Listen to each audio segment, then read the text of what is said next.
যখন এই ধরনের প্রশ্ন করি, কে ভালো, কে মন্দ, কারা ভালো, কারা মন্দ, কে সুন্দর, কারা সুন্দর, কারা সৎ, কে সৎ, এই ধরনের প্রশ্ন যখন করব, আশা করি আজকের পর থেকে সহজে ইংলিশে করতে পারবো।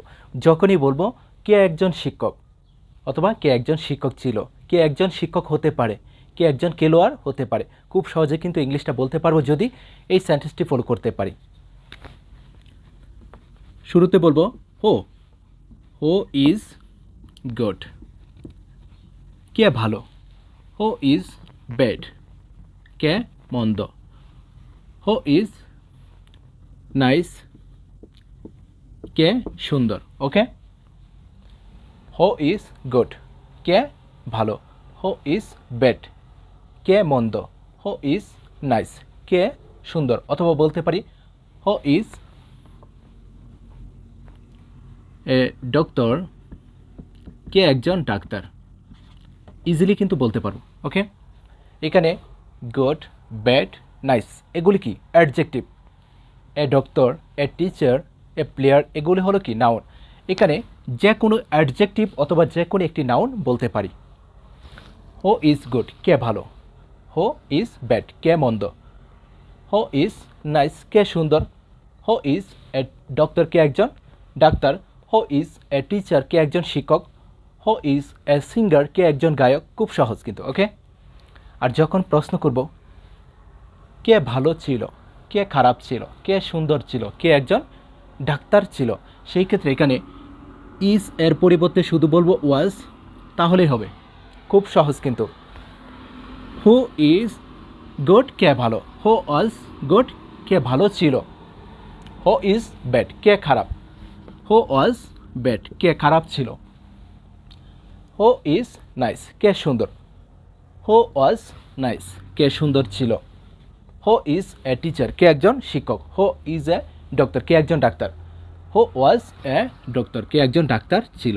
ওকে, আর যখন প্রশ্ন করব কারা ভালো, কারা মন্দ, কারা সুন্দর, কারা ডাক্তার, সেই ক্ষেত্রে কিন্তু এখানে বলবো কি হো আর, ওয়াজ ইজ এর পরিবর্তে বলবো আর, তাহলে হবে হো আর গুড, কারা ভালো, হো আর ব্যাড, কারা মন্দ, হো আর নাইস, কারা সুন্দর।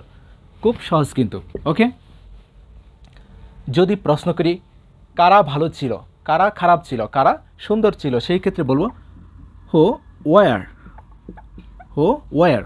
ওকে, হো ওয়ার গুড, কারা ভালো ছিল, হো ওয়ার ব্যাড, কারা মন্দ ছিল, হো ওয়ার নাইস, কারা সুন্দর ছিল। ওকে, এখন যদি প্রশ্ন করি যে কে ভালো হতে পারে অথবা কারা ভালো হতে পারে, সেই ক্ষেত্রে বলবো who can be, who can be, who can বি গুড, কে ভালো হতে পারে অথবা কারা ভালো হতে পারে একই। হু ক্যান বি ব্যাড, কে খারাপ হতে পারে অথবা কারা খারাপ হতে পারে। হু ক্যান বি নাইস, কে সুন্দর হতে পারে, কারা সুন্দর হতে পারে। ওকে, এখন যদি প্রশ্ন করি কে সুন্দর হইবে অথবা কারা সুন্দর হইবে, সেই ক্ষেত্রে বলবো উইল বি, আর সব ঠিক থাকবে। Who will be good, who will be good, কে ভালো হইবে অথবা কারা ভালো হইবে। হু উইল বি ব্যাড, কে মন্দ হইবে অথবা কারা মন্দ হইবে। হু উইল বি নাইস, কে সুন্দর হইবে অথবা কারা সুন্দর হইবে। ওকে, এখন যদি বলি এই ধরনের প্রশ্ন করি যে কার ভালো হওয়া উচিত অথবা কাদের ভালো হওয়া উচিত, সেই ক্ষেত্রে বলবো who should be, who should be good, কার ভালো হওয়া উচিত অথবা কাদের ভালো হওয়া উচিত একই। হু শুড বি গুড, কার ভালো হওয়া উচিত অথবা কাদের ভালো হওয়া উচিত। হু শুড বি ব্যাড, কার খারাপ হওয়া উচিত, কাদের খারাপ হওয়া উচিত। Okay, who should be nice, কার সুন্দর হওয়া উচিত অথবা কাদের সুন্দর হওয়া উচিত। ওকে, এখানে can be, will be, should B, might be, can be, could be, এরকম যত মডেল ভার্ব রয়েছে তাদের ক্ষেত্রে কিন্তু একই। যে কে ভালো অথবা খারাপ ভালো, কে খারাপ অথবা খারাপ। এই কৌশলটা যদি ফলো করতে পারি, আশা করি আজকের পর থেকে এই ধরনের সেন্টেন্স তৈরি করতে বা বলতে আমাদের আর কোনো ঝামেলা হবে না। এখানে যে কোনো অ্যাডজেক্টিভ অথবা যে কোনো একটি নাউন বলবো তাহলে হবে।